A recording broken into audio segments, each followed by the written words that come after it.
video ni General Torre ipinalabas sa Senado na kung saan mapanood natin doon sa video na itong mga nakaraan. Atapang atao. Pero dyan sa Senado, di ko lang alam kung si Torre ba talaga yung dumalo. Mukhang, tapos, ang bait ni Torre. Sana all Torre. Sana lagi kang ganyan, Torre. Ang dami nang nagagalit sa'yo. O ito, panoorin natin kung ano yung pinagagawa niya, pagkaladkad niya sa abogado ni dating Pangulong Duterte, at yung kakaibang tapang niya. Tapang talaga. Oo, ito na. Ngayon, kanina pa eh. Hindi naman lahat, ilan ang hinuli ngayong araw na ito, sir? Sa iba-ibang mga krimen. Ilan ang binigyan ng ganitong... Kasi nandito kayo lahat eh. Nag-iisang tao. Ilan ang binigyan ng Nag-iisang tao. Dami krimen sa labas. Nandito kayo. Sir, hindi kami humingi ng pabor. Just invoke Article 59. Bakit hindi yan magawa-gawa? That's precisely the point that I'm saying. That's precisely the point. Please lang, bawal hawakan. Bawal hawakan! Bawal hawakan. Tumayo ko na lang. Bawal The right to hawakan. counsel is something that has to be observed and Huwag respected. kayong umawak. Huwag kayong nakipakialam sa kanila. Huwag kayong Kasi nga, Huwag mo ano yung lawyer. Bawal. Huwag na tayo Nag-uusap pa kami. Huwag mo hawakan yung lawyer. Huwag mo hawakan. Nag-uusap pa kami. Hawakan. Huwag mo hawakan. Huwag ba? Nag-uusap pa kami. Attorney, please. Huwag mo hawakan. Is this what you want? Is this what you want, Mr. President? Huwag mo hawakan. Time lang eh. Kayo mga Huwag mo hawakan yung nanay ko! Tangina mo! Hindi, sandali. Kayo mga sundalo, tanungin ko kayo, anong kasalanan ko? Okay, dito sa video nakikita na si General Torre hinihila yung abogado. Standard procedure po ba ito ng Madam Chair? PNP? Bakit mo kinakaladkad yung abogado? Hindi ba karapatan ng isang akusado, arestado na magkaroon ng abogado?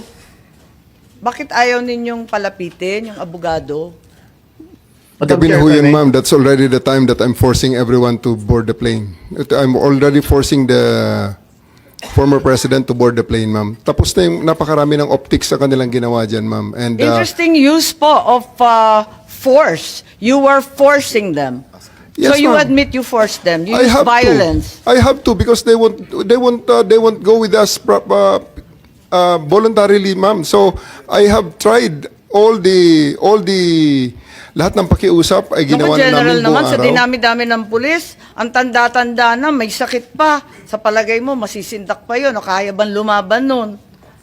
In fairness to the president, ma'am, after I handcuffed E.S. Mijaldea and told Attorney Delgado that he's the next one to be handcuffed and boarded on the bus, the former president actually acceded and said, sige na, alis na tayo.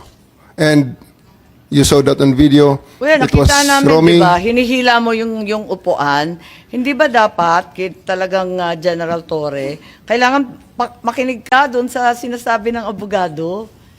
Di ba karapatan nun? I have already arrested, I even arrested E.S. Mijaldea, ma'am, for obstruction of justice and placed handcuffs on him. That was already the last parts because masyado ng gabi, aabutin na kami ng umaga doon, ma'am. It's Ilang already oras na? unreasonable. 2 oras pa lang. Kalalanding lang ng Hong Kong ng alas 10. Alas 12 12 hours. pa lang to. 12 hours, ma'am. Kaya nga, anong oras to? Naku, alam mo, General Torre, yung video na yan, hindi na makakalimutan ng mga galit sa'yo ngayon.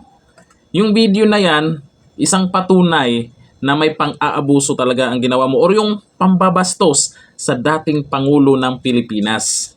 Kaya nga maraming nagalit sa'yo. Mismong mga kababayan mo. May napanood akong video. Ano ba yung mga sinisigaw nila doon? Torre, peace, happy. Basta may mga sinabi sila tungkol dito kay Torre.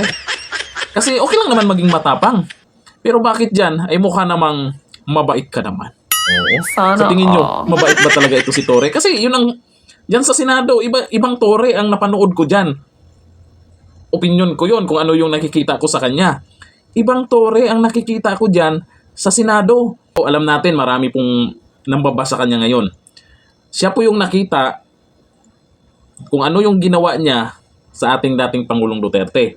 Kung paano siya kumausap. Ang sabi ng iba, nakikita ng karamihan na wala dong respeto sa isang Mag 80 years old na po yan. Wala namang, paano makatakas yan? Hindi naman makakatakbo yan si Tatay Digong. Tapos ganyan yung pinapakita niya. Di ba? Yung galit, nakatatak po yan, General Torre. Kaya, hindi naman siguro, kung sino man nag-utos sa'yo, kung meron man, hindi naman na habang buhay na nandyan. Kaya, kawawa. Ako po, minsan ay naisip ko kawawa to si Torre. Kasi, kahit saang lugar to, ay talagang kakantsawan to. Kakantsawan to. Makikita nyo po sa ibang video na lumalabas kung ano yung pangangantsaw kay Torre. Okay sana kung hindi siya mapikon. Mukhang napipikon na nga eh. Di ba? Na may kakasuhan siya. Di ba? Yung mga ganun, pikon naman pala. Sus talaga. Masasabi niyo po dito kay Torre. Sa akin ang tanong ko lang dito sa hearing, siya ba talaga yung nasa Senado kanina? Parang iba. Ang bait-bait niya. Sana all. Talaga. Hanggang dito lang. Thank you. Bye-bye.